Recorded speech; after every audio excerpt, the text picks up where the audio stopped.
So hello everyone, this is Ujjwal और इस video के अंदर हम बात करेंगे how to solve physics numericals. Numerical solving करने में सबको ये तकलीफ आती है।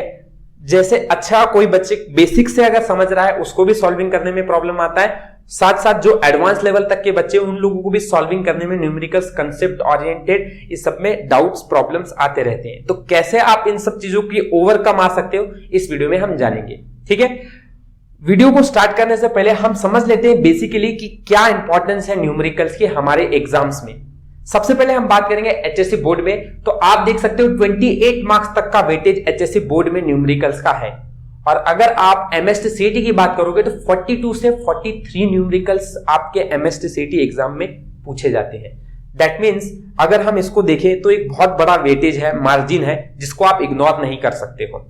ठीक है, तो इसके लिए आपको कैसे न्यूमेरिकल्स को सॉल्व करना चाहिए हम इसके बारे में डिस्कस करेंगे। तो एक रिक्वेस्ट रहेगी कि आप एक कॉपी पेन पेंसिल लेकर बैठे, इन चीजों को सही से वीडियो को नोट करते हुए चले ताकि आप बाद में इसको अच्छी तरह से इंप्लीमेंट कर सके। इंप्लीमेंट करने से ही फायदा होगा, देखने से वीडियो से कोई फायदा नहीं होता है। इसलिए आपको इन वीडियोस को नोट करते हुए चलो, आपको फायदा होगा इससे। ठीक है, स्टार्ट करने से पहले हम कैसे शुरुआत करना चाहिए, क्या करना चाहिए, इसको मैंने दो पार्ट में डिवाइड करके रखा। पहले इसमें क्या डूज मतलब क्या आपको करना है और क्या डोंट क्या नहीं करना चाहिए व्हाइल सॉल्विंग न्यूमेरिकल्स। ठीक है, वीडियो को स्टार्ट करने से पहले एक और इंपॉर्टेंट बात, हम टेलीग्राम ग्रुप का लिंक मैंने डिस्क्रिप्शन बॉक्स में आपको देके रखा हुआ है। ग्रुप ज्वाइन कीजिए, उसके अंदर हम इंपॉर्टेंट अपडेट्स देन नोट्स ये सब प्रोवाइड करते रहते हैं। ठीक है, स्टार्ट करते हैं इस वीडियो को। फर्स्ट ऑफ ऑल आपको क्या करना है कि आपको आपके फॉर्मूला शीट बना के रखनी है। कोई भी चैप्टर का आप अगर न्यूमेरिकल सॉल्व कर रहे हो तो इसका फॉर्मूला शीट आपको बना के रखना है। फॉर एग्जांपल आप ऑसिलेशन का फॉर्मूला शीट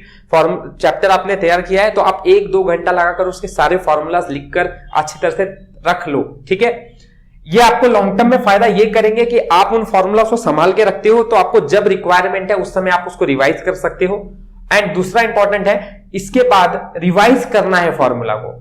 जब आप फॉर्मूले को न्यूमेरिकल सॉल्व करने जा रहे हो ना, उससे पहले फॉर्मूला आपको याद रिवाइज रहना चाहिए। रिवाइज मतलब बहुत बच्चे क्या करते हैं न्यूमेरिकल सॉल्व करते समय, ये आपका फॉर्मूला शीट है, ये आपका न्यूमेरिकल सॉल्व करने का क्वेश्चन है, फॉर्मूले को देखकर क्वेश्चन क्या दिया हुआ है उस बेसिस से आप फॉर्मूले ढूंढ रहे हो। ये कोई स्ट्रैटेजी थोड़ी हुई यार, इससे थोड़ी सॉल्व होता है न्यूमेरिकल को। आप अच्छे कैसे बनोगे इसमें, जब आपको ऐसा लगना चाहिए कि यार इस क्वेश्चन को करने में क्या इंटरेस्टिंग है, क्या नया है। जब आपको मन भूलने लगता है तब आप सोचो कि हाँ न्यूमेरिकल सॉल्विंग करना अब आसान होगा मेरे लिए। ठीक है, तो आप पहले शुरुआत में अब इतना आगे नहीं जा सकते हम कि आपको पहले ही बार में इंटरेस्टिंग लगने लगे।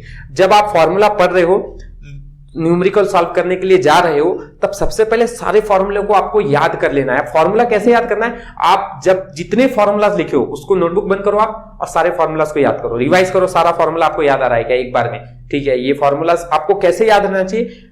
देखिए, अगर आपका फॉर्मूला रिवीजन अच्छी तरह से हुआ ना तो पहली चीज जो है वो आपको क्या मिलती है, आपको एक तरह से स्पीड आने लगता है। अगर आप धीरे धीरे देखोगे ना तो आपको कैलकुलेशन या फिर आपको फॉर्मूले याद होने की वजह से आपकी स्पीड बढ़ जाती है सॉल्विंग करने की। दूसरा, आपका कॉन्फिडेंस बूस्टअप होता है। ये बात बहुत इंपॉर्टेंट है। अब इंपॉर्टेंट कॉन्फिडेंस कैसे बूस्टअप होता है, आप देखो जैसे कि आप क्लास में बैठे हुए हो और आपके टीचर ने ये चैप्टर सिखाया और आपने एक दिन पहले सारे फॉर्मूलाज बना लिए, तो आप खुद बोलो मुझे, न्यूमेरिकल सॉल्व करते समय अगर आप आंसर्स दे रहे हो क्लास के अंदर तो आपका कॉन्फिडेंस बूस्ट हो रहा है, टीचर के सामने इंप्रेशन अच्छा बन रहा है। ठीक है, तो इससे आप अपने आप को मजबूर कर देते हो कि आपको न्यूमेरिकल सॉल्व करना आना ही पड़ेगा। समझ में आ रही है क्या बात? तो आपको ये इंसिडेंट दिमाग में रखना चाहिए कि जब भी आप कोई न्यूमेरिकल आप सॉल्व कर रहे हो उससे पहले आपको सारे फॉर्मूलाज रिवाइज रहने चाहिए। किस तरह से, जितना स्पीड आपको न्यूमेरिकल को सॉल्व करने में लगने वाला है वो सारा का सारा स्पीड आपको फॉर्मूला ही देगा। जैसे कोई पूछता है आपको मैक्सिमम वेलोसिटी का फॉर्मूला क्या है, पार्टिकल एक्सिक्यूटिंग एसएचएम कर रहा है तो मैक्सिमम वेलोसिटी कितनी होती है, ए ओमेगा। मैक्सिमम एक्सेलरेशन कितना होता है, ए ओमेगा स्क्वायर। जनरली फॉर्मूला क्या होता है पार्टिकल एक्सिक्यूटिंग एसएचएम का जब वेलोसिटी है तो आप बोलोगे omega under root A square minus X square. Acceleration का फॉर्मूला क्या होता है generally, minus omega square X. Acceleration maximum किधर होता है, एक्सट्रीम पोजीशन पे। वेलोसिटी मैक्सिमम किधर होती है, मीन पोजीशन पे। ये सब चीजें आपको याद रहनी चाहिए और ये बहुत फास्ट याद आना चाहिए। आपका सबकॉन्शियस माइंड आपको इतना स्पीड में आंसर देना चाहिए, तब बोलो कि भाई मेरा ये रिवाइज हो चुका है formula and I am ready to solve the numerical. तो अब इसके बाद आप न्यूमेरिकल स्टेज पे नहीं जाओगे, इसके बाद आप अपने थर्ड कॉन्सेप्ट पे ध्यान दोगे, that is clear basics and fundamentals. For example बहुत बच्चों को फंडामेंटल्स ही पता नहीं रहते एंड इसी की वजह से उनको न्यूमेरिकल सॉल्व करने में तकलीफ आती है। जैसे कि अगर आपको बोला गया है कि ये 2.08 इंटू 10 टू द पावर -8 है, तो आपको उसको बोला गया कि इसको 208 बनाओ, तो आप 208 इंटू इसको क्या करोगे 10 टू द पावर -10 करोगे।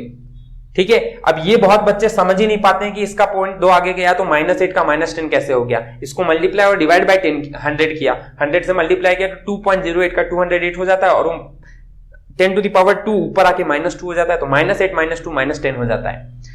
अब ये सिर्फ मैं जल्दी में समझा रहा हूं क्योंकि ये मेरा काम नहीं है समझाना अभी फिलहाल इस वीडियो में। ठीक है, आपको ये सब बेसिक्स को क्लियर रखना है। आपको कोई बोल रहा है 3.12 डिवाइड बाय 412, तो आपको ये कैलकुलेट करना आना चाहिए।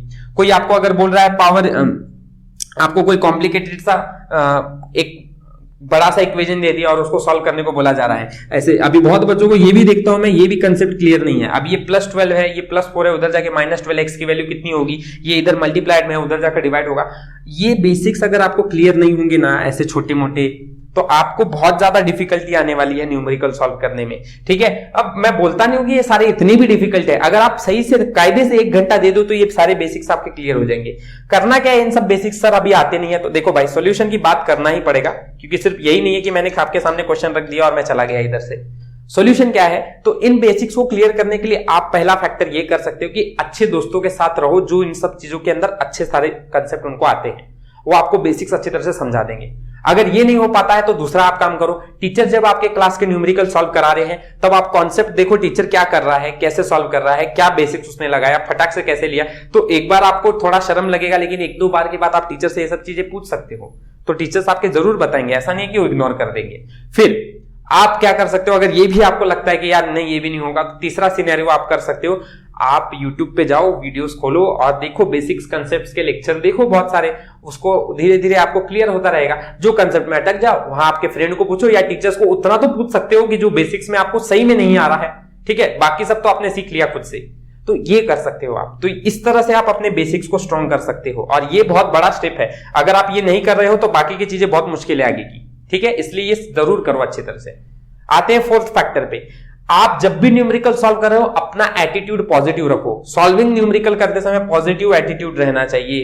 समझ में आ रही है बात? मतलब क्या कि देखो बहुत बार ऐसा होता है, मेरा ही एग्जांपल मैं लेता हूं, मैं क्लास में अभी 2-3 साल हो गया है तो क्लासेस ले रहा हूं मैं, तो मुझे बहुत सारे क्वेश्चंस ऐसे देखने को मिल जाते हैं, तो बच्चे प्रॉब्लम्स लेके आते हैं। तो बहुत बार ऐसा होता है कि बच्चे न्यूमेरिकल जो देते हैं वो मुझे पहले से ही सॉल्व किया हुआ रहता है या मेरे को एक कंसेप्ट पता रहता है तो मैं सॉल्व करके दे देता हूं। बट कभी कभी ऐसा होता है कि मुझे वो क्वेश्चन का कंसेप्ट कुछ भी नहीं पता रहता है और मैं वो पहली बार क्वेश्चन देख रहा रहता हूं। अब इस समय मैं अपना अप्रोच ऐसा नहीं रहता है कि यार ये क्वेश्चन तो मैं बाद में देता हूं, सॉल्व करने के लिए मैं पहले स्टेप रखता हूं। सॉल्व करते समय आप बिलीव नहीं करोगे, पहले तो मैं सॉल्व करते जाता हूं कि ठीक है क्या करना रहता है, पहले आप गिवन डेटा लिख लो, आपको क्या पूछा है वो लिख लो, उसके बाद अपने आप आपको याद आने लगता है कि यार ये कंसेप्ट को इस तरह से सॉल्व किया जा सकता है। आप ट्राई करते हो तो आपको प्रॉब्लम सॉल्व करना आ जाता है। एंड मैं बहुत बार ऐसा देखता हूं कि यार वो मेरे को अपने आप सॉल्व हो गया, उस न्यूमेरिकल में मुझे ज्यादा एफर्ट लगानी पड़ी नहीं। ठीक है, तो जब आप पॉजिटिव एटीट्यूड रखते हो तब आपके न्यूमेरिकल्स अपने आप आपको सॉल्व होने लगते हैं। और ये बहुत इंपॉर्टेंट प्रोसीजर है न्यूमेरिकल्स को सॉल्व करने से पहले कि आपके अंदर एक पॉजिटिव एटीट्यूड होना चाहिए कि मुझसे ये सॉल्व हो जाएगा। राइट, नेक्स्ट 5वां केस, सिंपल। पहले न्यूमेरिकल्स डिफिकल्ट उठाने ही नहीं है, ये बहुत बच्चे गलतियां करते हैं। कोई भी न्यूमेरिकल उठा लिया और सॉल्व करने लग गए। कोई भी नहीं उठाना है, पहले इजी न्यूमेरिकल को उठाने हैं। इजी न्यूमेरिकल्स आपके अंदर पहले कॉन्फिडेंस बिल्डअप करेंगे। जैसे कि आपको वर्क डन का फॉर्मूला पता है, work is equal to T into D A होता है अगर एक लिक्विड ड्रॉप है तो, बराबर। तो आप इसमें टी ए ये वैल्यू दी हुई रहती है, आप सिंपली इस वैल्यू में पुटअप करो, वैल्यूज को कैलकुलेट करो, आंसर आ जाएगा, बराबर है। बेसिकली आपको कुछ ज्यादा रिक्वायरमेंट नहीं है। ऐसे ही इसके थोड़े फिर एडवांस लेवल के क्वेश्चन पे जाओ। वर्क डन अगर सोप बबल का है और उसमें रेडियस दिया हुआ है तो आप जानते हो कि it is final minus initial, तो a2 माइनस a1 हो जाएगा। और अगर आप बोलोगे कि वहां पे सिर्फ एक ही एरिया है तो आप बोलोगे 4πr²। r² क्यों लिया 4πr²? क्योंकि सोप बबल या लिक्विड ड्रॉप है तो लिक्विड ड्रॉप का एरिया 4πr² रहता है, बराबर है। तो इसलिए आप, और फिर उसके बाद आप बोल सकते हो कि ठीक है अब इसी को डायमीटर के टर्म में मैं कन्वर्ट करता हूं, तो मुझे पता है जब मेरा 2 रेडियस बनता है तो एक डायमीटर बनता है, तो रेडियस के लिए d/2 हो जाएगा, तो इसका क्या हो जाएगा d²/2 का स्क्वायर 4 हो जाएगा। सो ऐसे करते करते आप सिंप्लीफाई कैलकुलेट कर सकते हो और ऐसे थोड़े आगे बढ़ते, ठीक है। मैं नहीं बोलता हूं कि डायरेक्ट आप एकदम ह्यूज नंबर ऐसा क्वेश्चन ले लो जो आपको सॉल्व करने में बहुत ज्यादा कंसेप्चुअल है तो फिर नहीं होगा। ठीक है, तो पहले आप बेसिकली सिंपल न्यूमेरिकल्स को सॉल्व करने की कोशिश करो, जो सिंपली सॉल्व हो जाए आप लोगों से डायरेक्ट स्ट्रेट फॉरवर्ड फॉर्मूला से। ठीक है, उसमें आपको सिर्फ बेसिकली आपके अच्छे कैलकुलेशंस होने चाहिए, जो कि मैंने आपको बेसिक फंडामेंटल्स में बोल दिया है कि ये अच्छा हुआ तो ही यहां जाना है। ठीक है, तो ये एक बार हो गया, तब आप उसके बाद बोल सकते हो कि अब ये जो 5 जो है, ये पांचों जो चीजें स्ट्रेटेजी बताई गई है, ये अगर आपको बेसिक से आगे आगे जाना है कि न्यूमेरिकल सॉल्व करने में डिफिकल्टी आ रही है, तो ये सारी चीजें आपको काम करती है। सिक्स्थ एंड फाइनल केस कि लास्ट वाला मैं ये बोल रहा हूं कि कंसेप्चुअल क्वेश्चंस या न्यूमेरिकल जो होते हैं, जो कि ऐसा नहीं है इनको इग्नोर कर सकते हो, यही जो है ये बहुत बच्चों को नहीं आता है, इसी में बहुत सारे बच्चे फंसते हैं। इसका न्यूमेरिकल अगर आप बोर्ड्स में देखोगे तो 22 से 20 मार्क्स तक का वेटेज सिर्फ कंसेप्चुअल क्वेश्चन का है बोर्ड एग्जाम्स में, और सीईटी में 22 से 23 न्यूमेरिकल्स फॉर्मूला ओरिएंटेड रहते, स्ट्रेट फॉरवर्ड रहते, बाकी क्वेश्चंस बचे हुए सब कंसेप्चुअल रहते हैं। तो आप इन सब कंसेप्चुअल क्वेश्चंस को किसी भी तरह से इग्नोर नहीं कर सकते हो, तो इधर से आपको इधर बढ़ना है। और इसके लिए मैंने एक एग्जांपल लिया है कि आपको इस तरह के कंसेप्चुअल क्वेश्चन को एक आइडिया मिल जाए कि इस तरह के क्वेश्चंस को आप कैसे सॉल्व करोगे। ये रहते इजी हैं, पर कंसेप्चुअल मतलब क्या कि आपको सिर्फ फॉर्मूला पता नहीं होना चाहिए, उसके ऊपर फॉर्मूले से पहले आपने जब उस फॉर्मूले को प्रूफ किया है तो उससे पहले आपको ऊपर के स्टेप्स भी पता होने चाहिए। दैट मीन्स आपको डेरिवेशंस भी पता होने चाहिए, तब जाके आपको कंसेप्चुअली वो क्वेश्चन सॉल्व हो पाएंगे। राइट, अब कैसे होता है, जैसे यही क्वेश्चन मैं आपके सामने रख रहा हूं, ये क्वेश्चन आपको एचएससी बोर्ड 2022 में एंड क्वेश्चन 2018 में पूछा गया है, यही क्वेश्चन रिपीट होकर। तो देखो, a particle performing linear SHM has maximum velocity, यहां मेरा पहला स्टेटमेंट है maximum velocity 25 centimetre per second. तो पहले कुछ मत करो, जब आपको प्रॉब्लम मिलता है तो फटाक से आप गिवन डेटा लिखो। मैक्सिमम वेलोसिटी मतलब आप लोग जब आप थ्योरी पढ़ रहे थे मैक्सिमम वेलोसिटी आपको पता होगा, ये आपने सुना होगा, that is given to me is 25 centimetre per second. Right, maximum acceleration is 100 centimetre per second square. तो मैक्सिमम एक्सेलरेशन मतलब ए मैक्स भी मुझे देके रखा हुआ है, और वो कितना है 100 सेंटीमीटर पर सेकेंड स्क्वायर। मैंने गिवन डेटा लिख दिया। अब find the period of oscillation, मतलब मुझे टाइम पीरियड फाइंड करना है, क्वेश्चन मार्क, ये ऑसिलेशन का क्वेश्चन है। अब आप बोलोगे ये मैक्सिमम एक्सेलरेशन मैक्सिमम वेलोसिटी ये क्या है? अब देखो, वेलोसिटी जनरली जो होती है वो omega under root A square minus X square होती है, ये आपको बताया है मैंने। आपको मैक्सिमम वेलोसिटी कहां होगी? तो मैक्सिमम वेलोसिटी होती है आपके मीन पोजीशन पे। तो x की वैल्यू देखो, जनरली फॉर्मूला क्या होता है, v is equal to omega under root A square minus X square. ठीक है, अब आप बोल रहे हो कि आपकी वेलोसिटी मैक्सिमम है, वेलोसिटी मैक्सिमम मीन पे होती है। अब ये कैसे होता है, क्यों होता है, ये सब चीजें बहुत चैप्टर के अंदर थोड़ा जाकर बात करना पड़ेगा, इसलिए मैं यहां पे बोल रहा हूं पार्टिकल जब आपकी मीन पोजीशन पे होता है तब particle attains its maximum velocity, और एक्सट्रीम पे क्या होता है, वेलोसिटी जीरो हो जाती है, यहां पे मिनिमम वेलोसिटी रहती है। तो कहां पे मैक्सिमम है, मीन पोजीशन पे, मतलब x की वैल्यू आपकी जीरो है मीन पर, तो ये वैल्यू जीरो हो जाएगी, तो जीरो हो जाएगी तो सिर्फ ए स्क्वायर बचेगा, रूट से अगर ए स्क्वायर बाहर आएगा तो क्या बन जाएगा आपका वैल्यू, v a हो जाएगा ये। तो फॉर्मूला क्या हो गया, v omega, sorry a omega. तो आप बोलोगे मैक्सिमम वेलोसिटी आपकी a ओमेगा होती है। सेम वे अगर मैक्सिमम एक्सेलरेशन कोई आपसे पूछ रहा है तो आप बोलोगे that is a omega square होती है। तो ये बेसिकली आपको पता होना चाहिए था फॉर प्रॉब्लम को सॉल्व करने से पहले।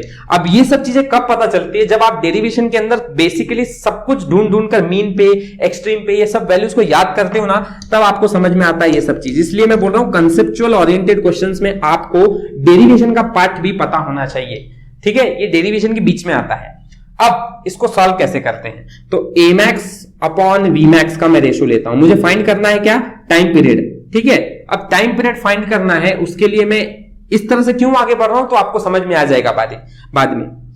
ए मैक्स का फॉर्मूला क्या है, आपको अभी अभी लिखाया था, that is A omega square. V max का फॉर्मूला क्या है, ए ओमेगा। ठीक है, ए मैक्स कितना है 100, यूनिट नहीं लिखता हूं मैं। वी मैक्स कितना है मेरा 25 इज इक्वल टू ए से ए कैंसल, ओमेगा से एक ओमेगा कैंसल, तो ओमेगा बच गया, और ये कितना आ गया 25 4 आता है, तो ओमेगा की वैल्यू कितनी आई 4, यूनिट क्या आएगा रेडियन पर सेकेंड। ठीक है, तो आपने ओमेगा का वैल्यू निकाल लिया। अब आप लोगों को पता है, अगर नहीं मालूम तो यहां ध्यान दो, ओमेगा जो होता है वो इनवर्सली प्रोपोर्शनल टू टी होता है, omega is equal to 2 pi upon T. तो आपको टी कैलकुलेट करना है ना, तो टी का फॉर्मूला क्या बन जाएगा, T is equal to 2 pi upon omega, और 2 पाई अपॉन ओमेगा की जगह पर आप क्या लिख सकते हो 4, तो 2 1 जा 2, 2 2 जा 4, that is pi by 2। That is time period आपका कितना आ गया, π/2 सेकेंड्स आ गया। π/2 सेकेंड्स मतलब 1.57 सेकेंड्स आ गया। तो आपको ये वैल्यू पता होनी चाहिए कैलकुलेट करके। इतना सिंपल क्वेश्चन है। अब आप लोग ये सब चीजों पे मतलब इन सब क्वेश्चंस को सॉल्व करने के लिए आपको कंसेप्चुअली डीप मीनिंग पता होना चाहिए इन सब चीजों का, डेरिवेशन का डीप नॉलेज होना चाहिए, तब जाके आपको ऐसे क्वेश्चन सॉल्व होंगे। ठीक है, सो आई होप ये चीजें मैंने कोशिश की आप लोगों को ये डूज वाला प्रोसेस समझ में आया होगा कि आप कैसे एक न्यूमेरिकल्स को हार्ड जो लग रहा है उसको इजीली सॉल्व कर सकते हो। सिनेरियो 2 आपको नहीं क्या करना चाहिए, तो मेरी तरफ से 2 ही आपको राय रहेंगी। पहली बात, जब भी आप फॉर्मूला न्यूमेरिकल को सॉल्व करो, फॉर्मूला अच्छी तरह से रिवाइज कर लो। फॉर्मूला अच्छी तरह से रिवाइज करने के बाद उन सारे फॉर्मूलास को एक शीट पे लिख लो। लिखने के बाद उसको बार बार रिवाइज कर करके लिख कर याद करके, इतना कम से कम इतनी बार कि आपको फॉर्मूला फटाक से याद आना चाहिए। ठीक है। दूसरा केस क्या है कि जब भी आप न्यूमेरिकल सॉल्व कर रहे हो, अगर आपको न्यूमेरिकल सॉल्व नहीं हो पा रहा है तो सॉल्व करते समय कभी भी न्यूमेरिकल्स के सॉल्यूशंस पे मत ध्यान दो। होता नहीं है, कोशिश करो 5 से 10 मिनट कोशिश करो, नहीं हो रहा है तो दूसरे न्यूमेरिकल के पास चले जाओ। इस न्यूमेरिकल का सॉल्यूशन आपको टीचर से पूछना है, और अगर आपको ऐसा है कि कंपलसरी वो क्वेश्चंस को करने ही है तो आप उस न्यूमेरिकल का रेफरेंस गूगल से या कहीं से ले लो, पर सोचो कि वो न्यूमेरिकल मुझे लिखकर अच्छी तरह से समझ में आ रहा है कि नहीं। बहुत बच्चे क्या है, वो न्यूमेरिकल को समझ में आ रहा है तो देख रहे हैं वीडियो देखते हैं, समझ में आ रहा है, समझ में हाँ ऐसे कट गया, अरे यार ये क्या है, इससे न्यूमेरिकल थोड़ी सॉल्व होता है यार, इससे कंसेप्ट थोड़ी समझ में आता है किसी को। ये सारी चीजें सिर्फ आपको टाइम वेस्ट करा रही हैं। आप टाइम के बाद ये लिखा नहीं ना आपने, आप भूल जाओगे, और इसी केस की वजह से आपको अभी भी न्यूमेरिकल्स हार्ड लग रहे हैं। और अगर आप आगे भी कंटिन्यू करते हो तो ये प्रॉब्लम्स आपको आगे चल के भी होंगे। सो ये सब चीजों को इग्नोर करो। मेरी तरफ से मैं एक्सपेक्ट करता हूं कि आपको ये सारी चीजें समझ में आई है। If you have any value then like share and subscribe. Thank you for watching my video. हम मिलते हैं अपने नेक्स्ट वीडियो के अंदर।